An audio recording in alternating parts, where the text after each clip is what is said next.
Alright guys, hope everyone is doing well. I know the maintenance has just come out recently to help fix the community leaders in the safe houses, so hopefully you guys have been able to get through the missions at this point, or at least start doing the missions.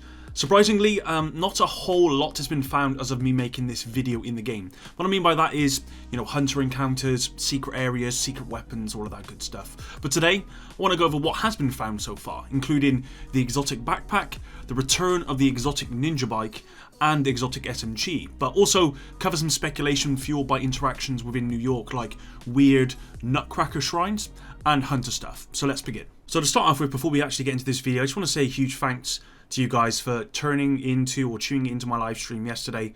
We peaked at around 750 kind of viewers at once and maintained actually around 500 people for over 6 hours. Really appreciate all of your support. It's really good to see, because I don't stream very often, so to see so many of you kind of tune in was really nice. And I will be streaming again before the week is up, so don't worry if you did miss me stream, then you will have another chance towards the end of this week. But let's start off with the exotic Acosta's Go backpack, or Go Bag backpack. This is the new exotic backpack. This is something I've covered some time ago actually. My friend Agent Obi actually found the design on ArtStation along with all the other exotics in the game before this expansion. It was actually the only exotic we found that hadn't been confirmed yet. On top of that, the devs hinted at the existence of an exotic backpack like this 7 times approximately on stream. Every time they talked about exotics, they would say backpack and then they would swiftly move on to something else, like a weapon or something. So it was only a matter of time, I believe, before this came out. This backpack was uploaded to Reddit, so let's take a look at it. So the lore text reads, "You never know what you're going to need, so it's best to be prepared." And it's from Eva Acosta, Urban Spelunker.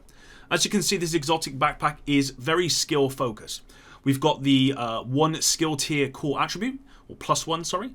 We've got skill haste, and then we've got skill damage attributes as well, plus 1 utility mod slot, which you can put in any utility mod if you want. Let's take a look at the talents here as well. So we've got 1 in hand, which is damaging an enemy with a grenade, grants +1 skill tier for 15 seconds, grants overcharge if already at skill tier 6, and then 2 in the bag, +1 armor kit capacity, +3 grenade capacity, +25% ammo capacity, +10% repairs skills, and +10% status effects. Now the talents for this backpack, they're very specific. They're for a very specific situation that I feel.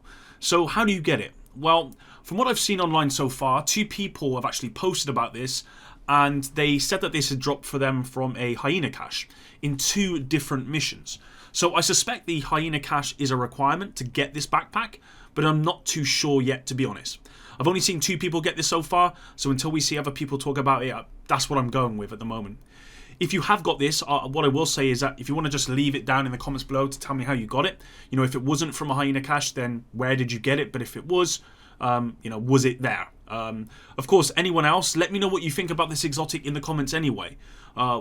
Where and when could this prove to be useful is the question I have, because in my head I'm only thinking of very niche kind of situations where this might be useful. Next up, and I never thought I would say this, but NinjaBike has made a return, but this time with knee pads. Now this was actually uploaded to Twitter not so long ago by Mr. Commendation, so yeah, all props to him for getting these. I've not been able to get any exotics at the moment, so we're going to have a quick look at them. And now the lore reads, parkour, an over-enthusiastic ninja bike messenger. Now these knee pads come with 1 core attribute and 2 attributes, all of which are offensive, so this is a very offensive piece of gear. Here you can have you can see these have weapon damage as the core, then we've got crit chance and we've got crit damage as well. The talent is called parkour and says, performing a cover to cover or vaulting reloads your drawn weapon. So let me know what you think, guys. Slightly disappointing, if I'm being honest, that this doesn't act anything like the original NinjaBike messenger bag from the Division, because that would have been really cool. And I have to admit, guys, if you haven't seen any exotics at the moment, is it me, or does all the exotics kind of feel very watered down? And at least on the surface, they don't feel that good. Like if we just take the backpack, for example, like I said, I can only think of very specific situations where that might become useful. And similar with this ninja bike thing here, is there going to be better knee pads in that slot? Probably. I don't know for sure yet, but ninja bike, if you think about it, they are a knee pad slot, okay? And no other knee pads except for exotics have talents. So if you are after an offensive piece of gear in that slot and you've got NinjaBike, you might as well put it on because you're going to get the talent for free. So in that way, yes, it's good because it is in the knee pad slot. Moving on, and let's talk about the Lady Death Exotic SMG. This is probably my most anticipated exotic. It's the one that I was really looking forward to the most. It just looks really cool, and the talents that we know of, or the talents, look to be very strong too.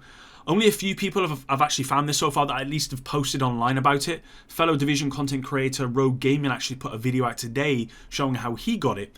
And as you can see, the lore text for this weapon reads, "Can't take our freedom, that's a lie. Your freedom can always be taken. The only thing standing between you and tyranny is the barrel of your gun." And that's from a 2A enthusiast.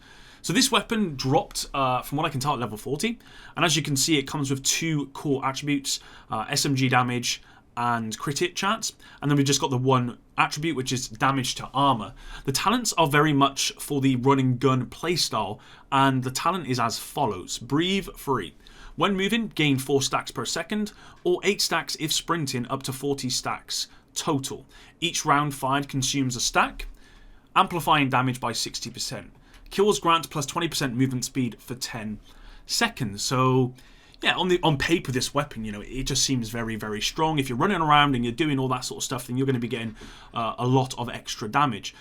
I think in PvP, it won't be as good, just because from what I've experienced so far with the campaign, even with high armor that I can tell, the NPCs, they feel like they just hit really hard. So you're not going to have, you know, that run and gun playstyle in PvP unless you just want to be down very, very quickly.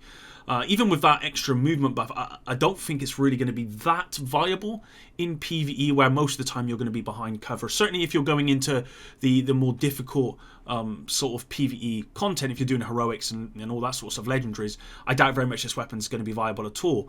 PvP, however, this could be very, very strong. Most people don't go in cover, most people are running around, and I suspect this will be the meta exotic or meta weapon for PvP from what I can read here. I don't have it yet, so I can't tell you exactly, you know, how I feel about it, but I will do a review of it once I do. But just on paper, PvP, it looks unbelievably strong. PvE, not so much so. Next up, and let's just talk about hunters, because I think this is absolutely a community effort at this point. What do we know so far? Well, very little. We know there are 4 hunters in New York, and we know there are 4 hunters in Washington, D.C. On stream yesterday, I was pointed to 2 locations where you kind of get that static effect in your HUD. And actually, I've been advised of another that I did go and check out before I made this video, and I did see some targets in Windows, and I'm still currently working on that with a friend, essentially, who hit me up on Twitter and told me about it. So still working on that one, not totally sure how it works yet. As of me making this video, though, no one has actually managed to spawn a hunter that I've been able to find, or at least no one has posted about it anyway. I've seen reports that certain locations where mechanics may be activated are currently bugged and being fixed by the devs. I've seen reports that you must have completed the campaign before you can activate any sort of hunter encounter. We just don't really know a whole lot yet, but what I would recommend, guys, is if you come across a location where your HUD is getting static, please take a screenshot and post it to Twitter or Reddit, or if you want to just hit me up in my DMs on Twitter, then please do. If you actually manage to spawn a hunter, maybe drop me a DM on Twitter so I can put out a video and try and reach as many people as possible so that everyone can kind of get involved in it. Just like when the Division 2 launched, this will require a community effort to find them all. It's kind of like a Pokedex, and I believe there are 8 hunter masks tied to them, but there may be more than just that, because the devs have not actually confirmed the reward for taking down a hunter. I'm just going on what we got from the hunters when the game first came out, but we don't actually know what we're getting. So yeah, please everyone get involved. Let's find these hunters. Last but not least, and I'll keep this quick, but I've seen quite a few people reporting on these Nutcracker statues. They appear to be everywhere, placed in some of the most unusual places. It could be nothing. It could be similar to the crocodile that we got in DC, but I'm not sure. You know, it's kind of like a shrine. There appears to be shrines of these Nutcracker kind of statues everywhere. It feels like I may be missing something, and it feels like they may not have any meaning whatsoever, but it kind of feels like they're in such weird places sometimes that it feels like it was put there on purpose. If any of you guys have any idea about what this Nutcracker thing might mean, please let me know, because At the moment, I'm completely stumped on it. I haven't focused too much on it at the moment. I've only just seen reports of it and seen it on Reddit.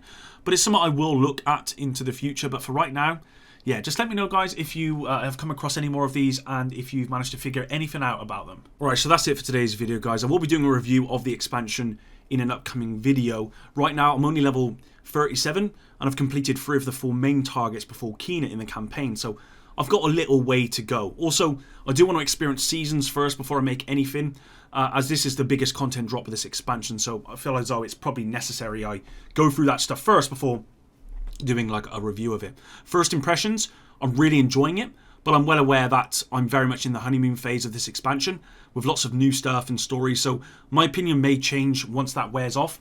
I would say the overall hype for this update is great. So many people are returning, and when the game went on sale, so many new people have joined, including a lot of people who I work with who were never interested in a game like this. So anyway, guys, thanks for all your support. Until the next one, Epic out.